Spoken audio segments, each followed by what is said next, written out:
the Honorable Minister in the Ministry of Local Government and Regional Development, the Honorable Pauline Sukai. Pauline, the wake, rough for sailing. Rough, this is rough. Pauline, you need to get two sailing licks.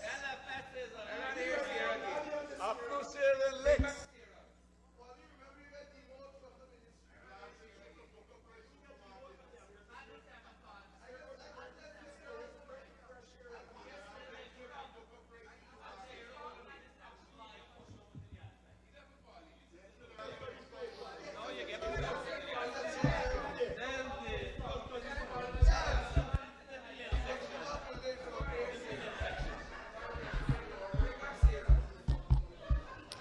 Thank you, Mr. Speaker, and good evening to the House.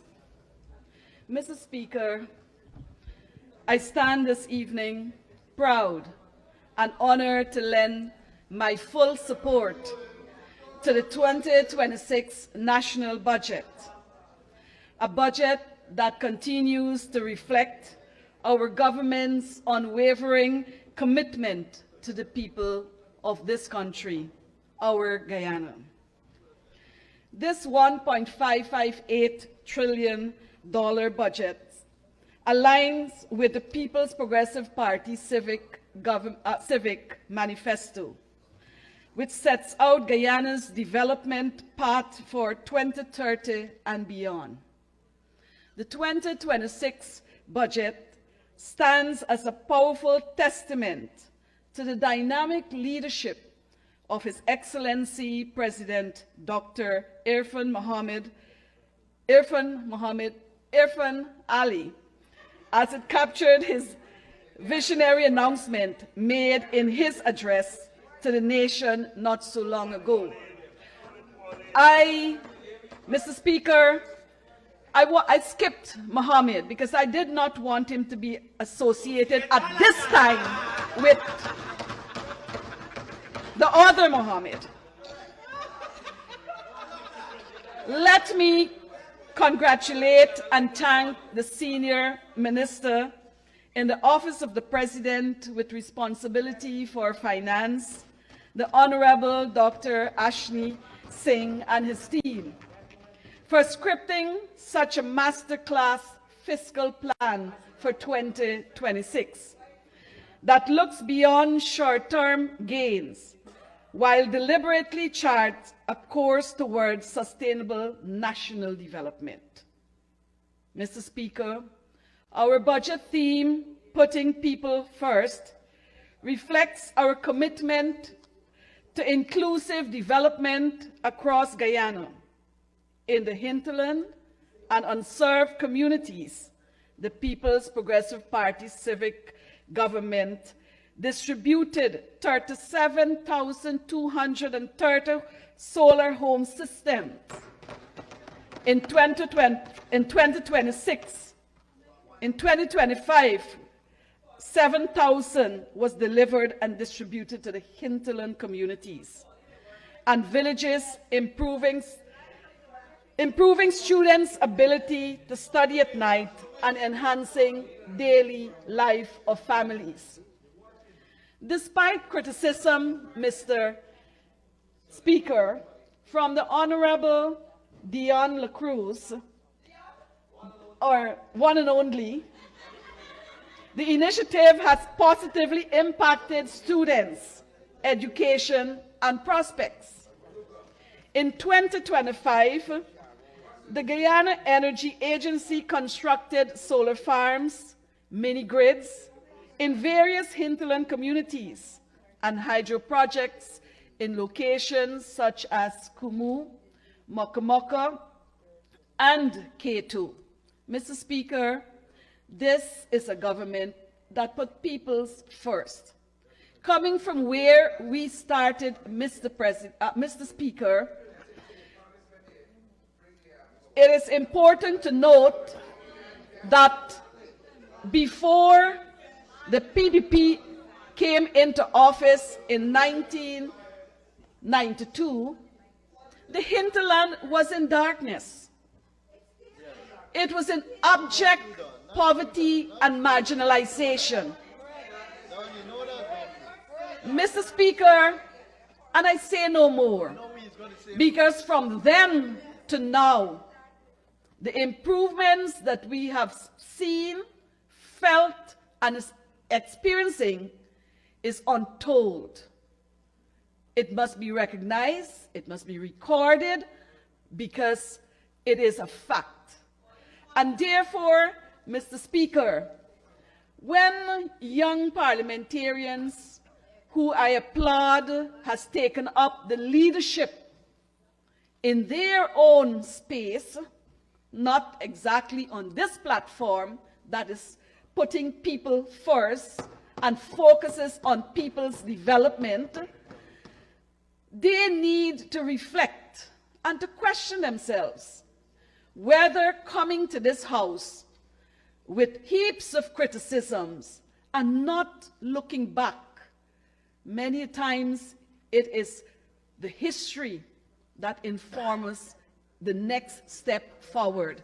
And Mr. Speaker, I just wanted to say that because when one considers where Guyana was, by those, the young members associated with, the honorable members associated with, it was truly a failure. And I want to say this. Another criticism that came from the other side had to do with jumping ship. And when the matter of jumping ship was being told to this House only a couple of hours ago, I remember Dr. Ashni Singh's referral about the scatteration. Mr. Speaker, the scatteration have them scattered all over. And it was like the pot telling the kettle the bottom black. Because the same person who was speaking about jumping ship has jumped on a ship that is fastly sinking.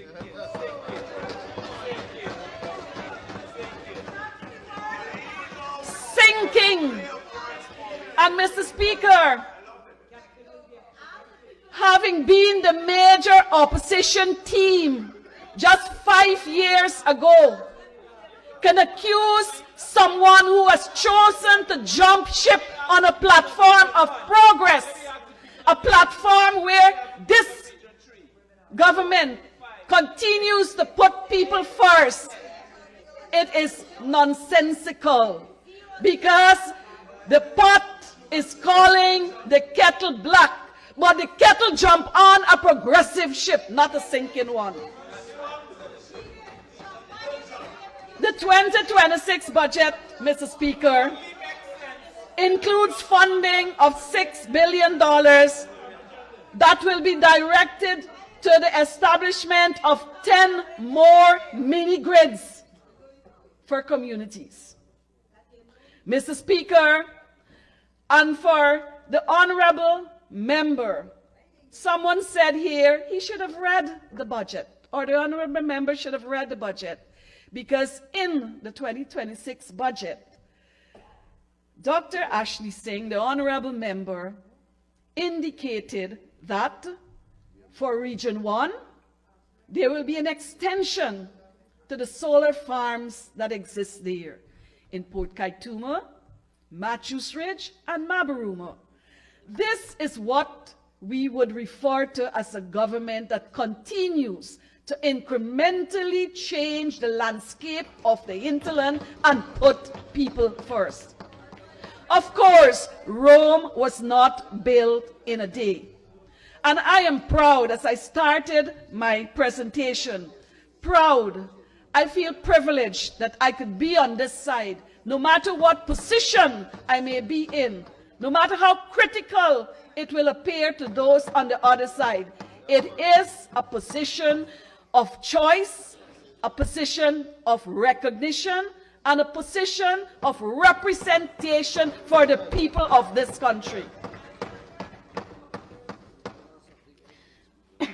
The hinterland, as well as the coastal regions, have benefited from investment in road networks and connecting bridges and drains. The new highway in the coast is a reality and has brought relief and strengthened economic opportunities for all of Guyana. Opening up lands for housing scheme.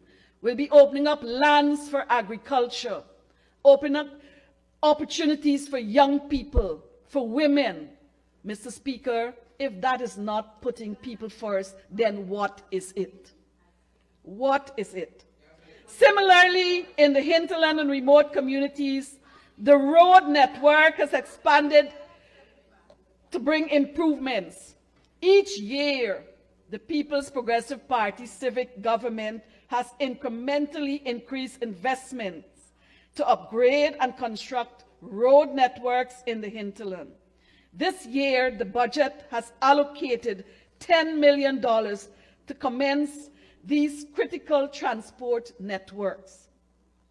Mr. Speaker, I want to take some time to address the numbers. Take your time. You have 30 plus 5.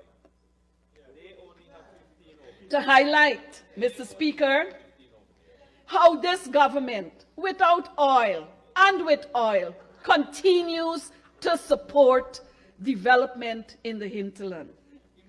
Allocation for Hintel Road development. I want to demonstrate how the incremental increase is impacting and affecting a positive way of life for our people. In Region 1, in 2020, $146 billion. 2021, $700 million. In 2022, $970 million. In 2023, $1.8 billion. In 2024, $1.3 billion. In 2025, $3 billion. Mr. Speaker, that's what we call incrementally increasing every year the investment in hinterland roads. In my honorable member, or on the other side, region. Mr. Speaker, their government, or the opposition, and I'm speaking here because I'm not sure where they are placing themselves at this point in time. Mr. Speaker, their history and their record has never shown such development track record. And that is why, Mr. Speaker, they can bawl, they can shout, and they can perform antics at the podium. But that will not bring them votes. It might bring them social media likes, but it will not bring you votes. Mr. Speaker, I would like to specially point out that in 2025, $14 billion were spent on hinterland roads alone. Mr. Speaker, that is what we're talking about.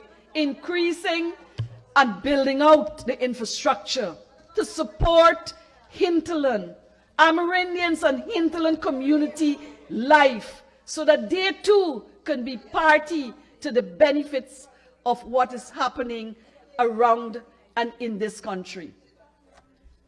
Mr. Speaker, this year's budget caters, Mr. Speaker, local government is where development becomes real. It is where citizens judge the state by whether drains are cleared, roads are maintained, markets are organized, garbage is collected, and public spaces are safe and usable. Mr. Speaker, when one reflects on what we inherited, it was a total mess. Before I highlight what the budget offers for local government development, it would be remiss of me not to say that the opposition-run city council has over the years allow the capital city to rapidly deteriorate, to rubble and waste. Since 2020, with strategic investment from the People's Progressive Party civic administration and the intervention of central government, Guyanese are witnessing a city that is progressively transforming into a safer and more secure space. Just take a walk down to the historical old train station and the seawall. They are now awesomely well kept and enhanced, nothing like in the days of the opposition.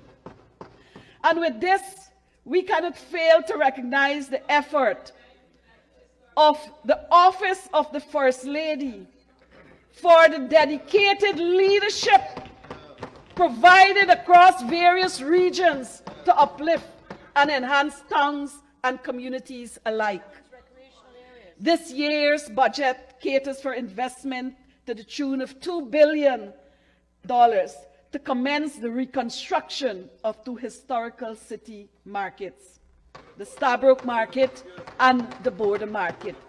And not forgetting that we have already achieved the rehabilitation of City Hall, beautifully done, along with further investment for city enhancement projects throughout the year and beyond. A revitalized and beautifully maintained city will in turn complement the targeted support being extended to the orange economy. Because the PPP civic government put people first, we realized the scope of our culture and creative industry that will generate income for countless Guyanese in the area of music, fashion, cuisine, film, art. Mr. Speaker, design and heritage-based enterprises. Mr. Speaker, exciting times lie ahead for our creative population, for our young people, for male and female designers. Mr. Speaker, this is what real development is, since it seeks and ensures that people's life will be improved, that income will be generated, and prosperity will begin to prevail. Turning now to regional development. Mr. Speaker, over the past 5 years, the People's Progressive Party administration pursued a deliberate and measurable agenda to expand development at the regional and the local levels. Through improved connectivity, stronger regional systems, enhanced energy access, and direct investments. Mr. Speaker, we in this government strengthen the governance architecture through a democratic and balanced approach. Local organs must be resourced, trained, and equipped to deliver services, and they must be also accountable. As such, under the government subvention, increases for the local organs, including municipalities, received in 2025 $50 million, and neighborhood democratic councils were allocated $30 million to ensure that both these levels would execute impactful projects that improve people's life and the delivery of service to our people be upgraded and enhanced. This is a deliberate policy to strengthen local organs with more predictable resources and delivery of services. As such, tractors, truck, waste management, equipment, and tools will be procured. Mr. Speaker, the grumbling about reading, I want to assure this House, these notes belong to me, supported by my technical people, not by Christopher Ram. That is what responsible government looks like, Mr. Speaker, when money is allocated, money is disbursed, money is utilized, services are improved, and communities and people continue to benefit, and life continue to improve. Mr. Speaker, solid waste management remains a challenge. It's a fact. It is one of the toughest local government responsibility. That is why the portfolio is not only about trucks and schedules for pickup, it is also about policy modernization. Consultation has begun for an integrated solid waste management bill aimed at strengthening standards, improving regulation, and modernizing the framework within which waste collection, disposal, and site management will operate. In 2026, Mr. Speaker, a total of $7.9 billion budgeted to pursue a comprehensive approach to solid waste management, with a particular focus on constructing access road and landfill facilities. Mr. Speaker, this is how the People's Progressive Party civic government operate. We manage the present while modernizing for the future. Mr. Speaker, with respect to hinterland development, the People's Progressive Party civic government policy is to improve the delivery of services. And that is relatable to people.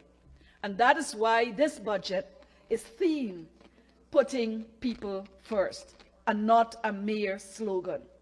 Mr. Speaker, let me remind this House that on December the 17th, 2025, right on the lawns of the conference center, His Excellency, in his message to the nation, said, "Development cannot remain concentrated along the coast. It must be national in scope, deliberate in its execution, and tangible in the daily lives of Guyanese, particularly those in riverine, remote, and hinterland communities." This is substantive. This is visionary. And this is coming from a leader who has put people first. His Excellency recent commissioning of hinterland airstrips in Parmakatoy Region 8 and at Aishalton in Region 9 demonstrates a strategic push to integrate these communities into the national economy through transport infrastructure that supports agriculture, tourism, healthcare, education, and access to market.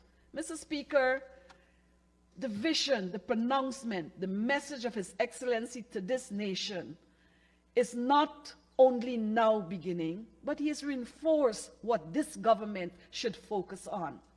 And therefore, with the commissioning of more than one airstrips in the hinterland community, it was providing evidence to what the intention is, so that we will be able as a government to continue to deliver, to serve, and of course, to attract the votes, so that you on the other side may take a lesson from us over a long protracted period of years while you sit on the other side. As part of the integrated food production strategy, the government has set ambitious annual output targets to be achieved from regions 8 and 9, including 1 million pounds of carrots, 500 pounds of citrus, 200,000 pounds of peanuts, 150,000 pounds of mangoes, 200,000 pounds of beef, and 100,000 pounds of mutton, along with the cultivation of potatoes, onions, and carrots. Mr. Speaker, I am pleased to announce that the first shipment of mangoes, amounting to several thousand pounds that might otherwise have rotted, were already flown out of Aishalton, and more than 40,000 pounds of produce have begun arriving in Georgetown. Again, as I speak, or as I stand here, I'm happy to report that 38 acres of arable land has been cleared in Region 8 in Paramakatoy to revolutionize agricultural production. This will be done with the support, technical and otherwise, by the Ministry of Agriculture.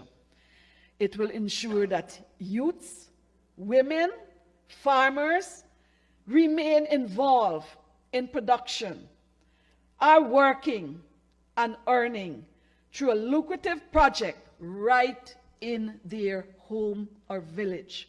Mr. Speaker, that is what integrating the hinterland areas and location with the national policy of food security. Our country, Mr. Speaker, has committed to be the supplier of food for the region. We can do it. I've heard the Minister of Agriculture outline here today that Guyana is one of the only countries that has the capability, the capacity, and the potential to carry on this task. And the hinterland community are going to be integrally a significant participant in this activity. Mr. Speaker, development cannot occur in darkness. For long, under the grapples and the hamstrung and the tentacles of the opposition, Guyana has been in a really sad state. And so today, I want to say that infrastructure alone is not enough. And I agree that all the beautiful highways we've had, the modern BJ Bridge, the Amrar Harbor Bridge, Mr. Speaker, they are magnificent. It's awesome. It's building out and modernizing our country. But that is not enough, and I agree. And that is why over 7,500 hinterland residents have benefited from training and educational opportunities through programs such as GOAL and other scholarships, including the free tuition at the university. And Mr. Speaker, our government continues to invest in our human capital, our human resources. And I like to tell the story, which I've said before, others have heard it before, but I want to say it in this August House, Mr. Speaker. Our government has put people first. People, for us, are the important players in everything that we do. And so, in a family, when the mother gets pregnant or a female gets pregnant, she has the option of going not only to the private hospitals, but now, comfortably so, she can go to the government public health system. Mr. Speaker, she gets free examination, she gets free ultrasound, she also gets free medication if necessary. She gets free birthing of the child in the institution. And when that child is born, that mother receives $100,000. That's investment from day one in our human resource. When that child gets into nursery school and registered in the private or the public schools, that child is today receiving, or this year will receive $85,000. When that child is about or is ready and eligible to write the CSEC examination, Mr. Speaker, parents will keep the cost or the fees for 8 subjects in their family budget because the government is covering the cost of up to 8 subjects for that child born. Mr. Speaker, if that child chose to go into business or go on to higher academic levels, whether it's to study at an international institute or university, they can get free GOAL scholarships fully paid by this government. And if they decide to go to the university, they also get free tuition. In fact, we have gone beyond that as a government. And we have written off the loans for young people and workers who would have been attending university, taking the opportunity to educate or further educate themselves. Mr. Speaker, skills training, the investment in practical institutions and skills training in this country is enormous. There is no other country, even in the old socialist country, can they match what this country, under the leadership of the People's Progressive Party, Civic, has accomplished.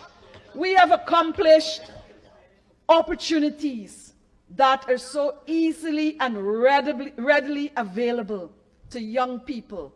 Anyone above the age of 18 today can dream of qualifying themselves in whatever field they may choose. That's an investment in our human resource, an investment in the human capital, an investment for our people to put on our shoulders the challenge of continuing the transition to a modern country, a country which will be built and will be led by a People's Progressive Party civic government for a very long time. Mr. Speaker, I want to turn to Region 8. Before you turn to Region 8, let us turn to an extension. Sorry, Mr. Speaker, I'd like to ask the honourable member to have 5 more minutes to conclude her presentation. Thank you. Go ahead, Honourable. Thank you. Thank you, Mr. Speaker. Mr. Speaker, like all the other geographical MPs in this honourable House, I am privileged to be serving Region 8 as a geographical member of Parliament. And it would not be correct for me not to speak a little on Region 8. Because people in Region 8 are benefiting from our government development programs and plans. Mr. Speaker, it was my government who worked tirelessly in this region, whilst in opposition during 2015 to 2020, when power-hungry individuals held onto seats in government. Tangible development only started to flow unabated when the People's Progressive Party Civic was returned to office. Mr. Speaker, the hardship that Region 8 suffered during 2015 to 2020 is unimaginable. Transportation or modes of transportation collapsed. Mr. Speaker, Roads I became interrupt. really difficult. Honourable Member, Honourable Minister Gale, to share. But I think I hear an honourable member, threatening another member. And so I'd ask you to please listen carefully to some of the echoing, because what I heard just now, I would take it as a threat. I feel threatened all the time. The gentleman at the back. Honourable members, we have been going well for the day so far. We have 3 members to come. Please let's desist, or we will have to start naming people. Go ahead, Minister. Thank you, Mr. Speaker. Mr. Speaker, but today I've listened to the Honourable Minister within the Ministry of Public Works, and I concur with him that traveling in the North Pacaraimans, which is Subdistrict 1 in Region 8, is much more easier than it ever was under any other government. But this government has achieved great strides in traveling. Mr. Speaker, it used to take an individual to ride an ATV from Paramakatoi to Kato for 1 hour and 45 minutes. Mr. Speaker, you yourself would have traversed those areas. Today, Riding an ATV takes 20 minutes from Parmakatoy to Cato, and using a pickup truck takes 25 minutes. That is what achievement for Region 8 is. Mr. Speaker, we have just seen Monkey Mountain roads, internal roads being completed. We've seen Paramakatoy roads being completed. We've seen Cato gravel road being completed, and over 27 communities in the North Pacorimas will be benefiting from improved, upgraded internal roads.